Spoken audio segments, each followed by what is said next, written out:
Hennepin County prosecutors have filed charges in the shooting death of a man at a Minneapolis intersection known as George Floyd Square. 31-year-old Chantel Christensen faces second-degree murder charges for the death of Imaz Wright. It happened on March 6th in front of Cup Foods at 38th in Chicago. Christensen allegedly drove up in a vehicle and shot Wright multiple times before driving off. Wright's family and friends say that he was at George Floyd Square for a reason. As Reg Chapman shows us, the 30-year-old was working for the group Changes, Inc., an organization that uses relationships and community to create educational and healing opportunities. Changes that we want to make.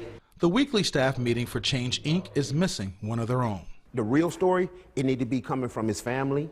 Director of Youth and Family Engagement Corey Bird led the group in remembering the life and legacy of Imaz Wright. He was one of the leaders of change. He was one of the energies that can galvanize people and bring them together. Jay Slaughter is Wright's cousin. He introduced him to Bird and Change, Inc. He showed empathy and sympathy no matter what background you had, no matter where you came from. And I knew he was perfect because we come from a neighborhood where you don't have mentors. Imaz Wright was 15 when he got his first job working with kids. We was mentors. So growing up, we just wanted to keep on developing with kids, helping kids. Larry was right by his side. But he lost his mom. I lost my dad. This is my granny kids. So, as growing up in the same house, we turned into brothers. It was Imaz who brought Larry to Change, Inc., believing they could once again help others.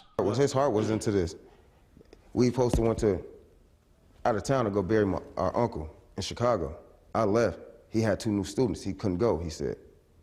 He was dedicated to getting his job and doing his job. So that's what he did. He didn't take that trip with us. Imaz was a key worker in the Youth and Family Engagement Division of Change, Inc. He was a navigator, helping people find a better path, focusing on youth in and around 38th in Chicago. Friends and family believe it was that effort that cost him his life. The pain is unbearable and something else, but at the same time, this might help a lot of brothers move forward and knowing he was doing the right thing and have them have that mindset to change their mindset to help the community. Because it's the passion of what he had and the desire. He told me to keep going. It's like I'm living his legacy for him. I got to keep it going for him. Change, Inc. now determined more than before to give people something to hope for. What our community been going through for so many years, it's time for us to have a change within our own, just like what this group called Change. Reg Chapman, WCCO 4 News.